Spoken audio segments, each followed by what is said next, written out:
पांथोक्चरिबा theorem असि करी मरम गे दमक पांथोक्लिबनो हाइबगी मतंगदा नुंगी वाफम खितंग थमजनबा मियामदा कोंगनजरी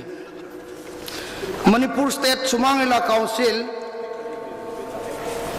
सुमांग लीला की दमकता सुमांग लीला कन्ननब होनबदा असौब थौदांग लौजबग लोइनना तुंग कोइबा सुमांग लीला की मितम अमा कुइन लेहौननब की दमकता होनबदा असौब थौदांग लौजबा अदुगुंबा एपेक्स बॉडी अमनी मणिपुर की अमत ngairaba सुमांग लीला की अपुनबा खुपु अमनी मसीना मखन मखा कया की थौरम कया पांथोक्तुना सुमांग लीला की डेवलपमेंट कया सेमदोक्चदुना सादोक्चदुना लाक्चरी तोंगान तोंगान बा मणिपुर गवर्नमेंट गा यामना खुफंगना नुंसी चानबा मोंगदा यानजबगा लोइनना सुमांग लीला काउंसिल की थबक अमा ओइना संगलेल असि एकोइना कन्ननबो होनबदा हौजी हौजी इलेक्शन बिरिबा हानगी आर्ट एंड कल्चर की minister doctor M Narayan Manipur state Shumang Leela council की एडवाइजर ओइबिबगा लोइनना आर्ट एंड कल्चर की मंत्री ओइरिंगी मतमदा सुमांग लीला की सब सब मफम अम लेननब होनबदा सुमांग लीला काउंसिल ना मणिपुर गवर्नमेंट थाजबा रिप्रेजेंटेशन दो याबीबगा लोइनना गवर्नमेंट ना मफम असिबु सुमांग लीला की मफम नि अदुगा एप्रिल 12 असिबुना सुमांग लीला की नुमित नि हाइदुना लौथोकचकी अखोइना पिजखिबा रिप्रेजेंटेशन अदुदा यावखिबा वारोनसिंग अदो सांगलबा सही 13 की मतम सिदैदा कोई ngaktuna lai aina haijaba tai government का यानखिबा सिंगदुगी मनुंगदा यावखिबसी अखोइ सुमांग लीला प्रमोट तौगनी सुमांग लीला की अफबा खोंगुल सेमननबा अखोइ होनगनी सुमांग लीला की सब चाबा मफम अमा सेमगतकनी मफम अदुदा सुमांग लीला की तौगदबा एक्टिविटी से करी करिनो हाइबा तारगदी सुमांग लीला की फेस्टिवल तौगनी सुमांग लीला की वर्कशॉप तौगनी सुमांग लीला की ट्रेनिंग तौगनी सुमांग लीला की सेमिनार तौगनी मतम मतम की ओइबा सुमांग लीलादा नारकदबा मतम मतम की अखोई करी हाइ तारे अकाय तो थोलकदबा खुदिमक तो ngangnab की दमकता सुमांग लीला काउंसिल मतम खुदिमकता मसा मऊ फननबा प्रोजेक्ट तो हाइबसे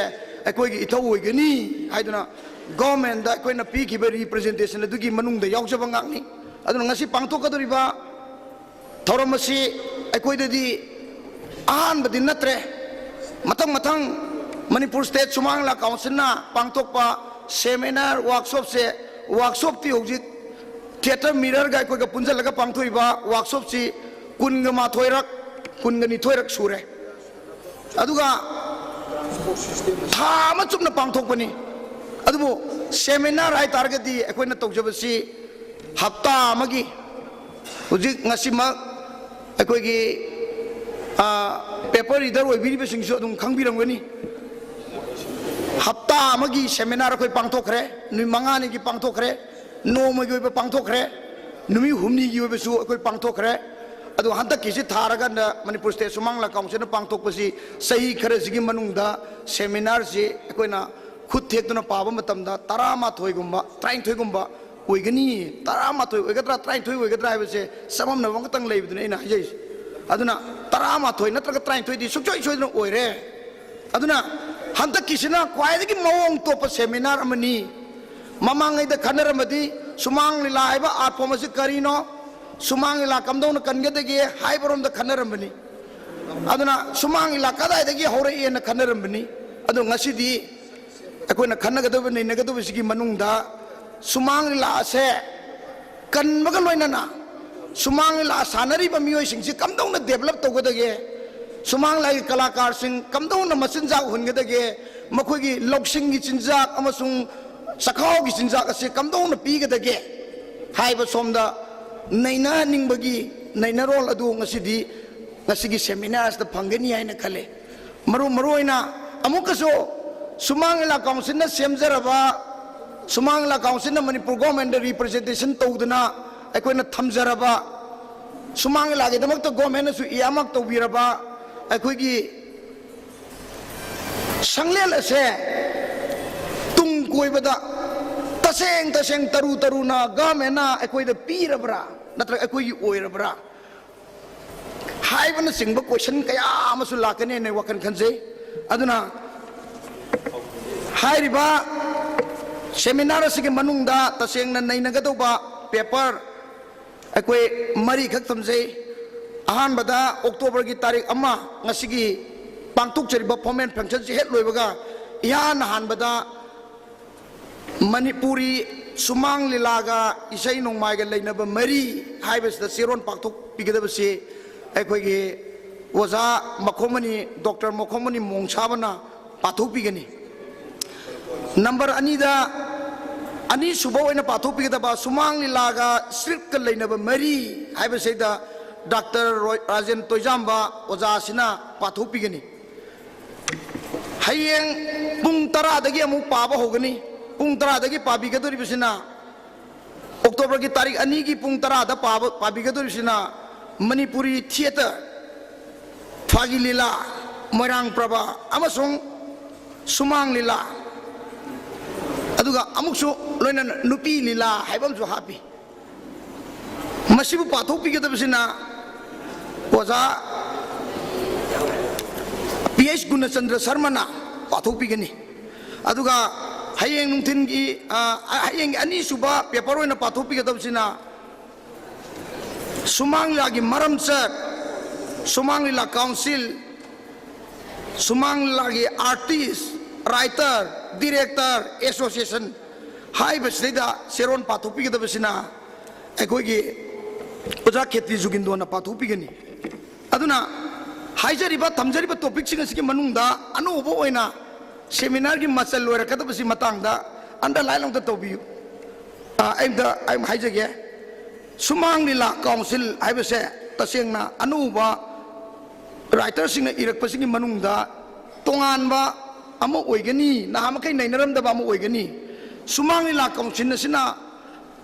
hojik leiba figure se kamdong na lehen gadage haibasi matangda akoina government gi asoba thodang lobiriba khoigi oja bisorji ki mapamda akoina kitang pungning jingjan janing ba amana akoigi infrastructure se semkapa matamda sargi mapamda jo koina memorandum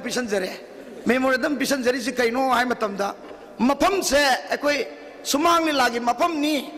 mase integrity pa amoina koi semka sage mi khudi mapam se lehan jage karma mi artist mi ngata singdagi lakwa artist kangbu mayam ama adagi tamda lakadaba artist kangbu mayam ama mapam saida leibi yana bidamakta artist guest house amata sabiyu si ekoi pisan jare aseda sanasu sabini edana akoi gi da accept tawagi letter am je koi phangjare ada masigi matangda sayetna ba mana ada masi akoi na Manipur government na council da mapam sida na koina area tokjar ka da mantop sajaro aidana pirabani na akoi gi mingda pata di leitri binina ko pata ju pianing bagi khaulang ti leiba ado pata pidri aidana thabak panda hanbiga nu haina am jo haini maramdi pata pidra ba jo koi sanglen ji sagra bane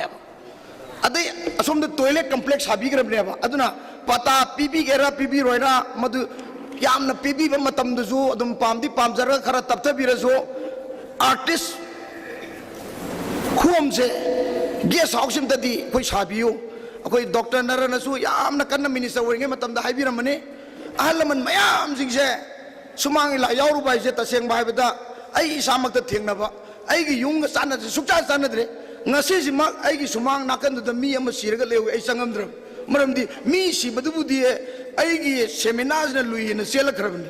akoi gi society se tongan grabani aduna society tongan jaba akoi mayam puna mangna mapam se leibi yana na gi damakta akoi gi artist home guest house ma saba se amna mathok taba ahalaman mayam puna makse mapam se lakchar ga nungai adubu nungai ri ba ahalaman mayam se soki ama ta bo koi phaman mangamde ka ama ta phian humonga phaman mangamde masing amna na gi damakta koi guest house ma saba mathok yamna tai loina na mafam se da artist kaya festival gi damakta lai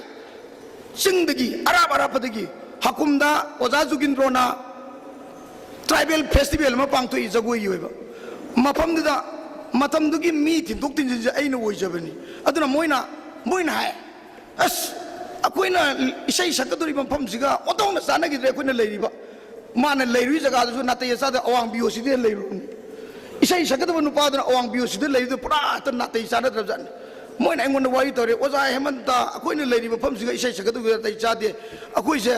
artist zone amada tambiyu har pa matam ai thamo yam kai gi aduna yes Manipur artist zone di leitre adu Shumang Leela akoina kalakar sing dagi oiba guest house ma thorang tauri atu matam da mai palakani haibi asa uriena ai ngasi dagi sei taret ki mamang da aina chingi paipan mayam da aina commitment to gibudo ngasi di step ama hourganda honorable minister na accept to birak da yamna nungai jaba phawgi ngasi gi kanosda puthok chadana seminar gi masalam oina Manipur State Shumang Leela Council live happy you haidana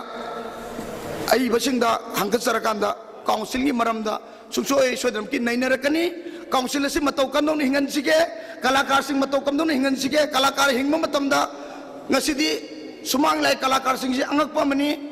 lilabu sanabul loiraga di suba ga samane lila gi punsi du loiraba nupi sabi panna phajara nupi sabi do Susina tagat-tagati ngai matam dagi magi sanapam leramba suba wara matam di sanapam leitamina su makudo na lambi da taraga mangi ba bari da leiba aduna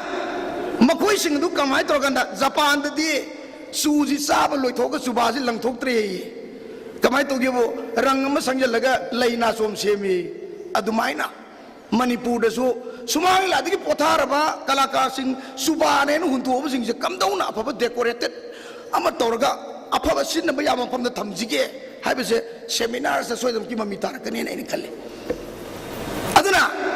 hojik leiriba kalakar mayam singse kamdong ni hingan sige makoi kalakar singna satpa matamda songma matamda accident thoi accident je isada thengna grabani ngasi dagina 2012 ta bus sama 90 pista tharo on ba ai yaur matamda aina khalle ba kariguma aina siram ta ga da isaji kana ta oba ai sajina santiga kun chapa matamda ai sajina nung thuai matamda si tolan gi masane na ayo budo gaina ai yam kamning gi matamda picha sing urakanda aduna kari gumbada gomena sumai todana Shumang Leela gi damakta thwai kasar mayam si kari to bu yabage pension biba yabra loan biba yabra natraga thabak biba yabra amarondra mu Shumang Leela da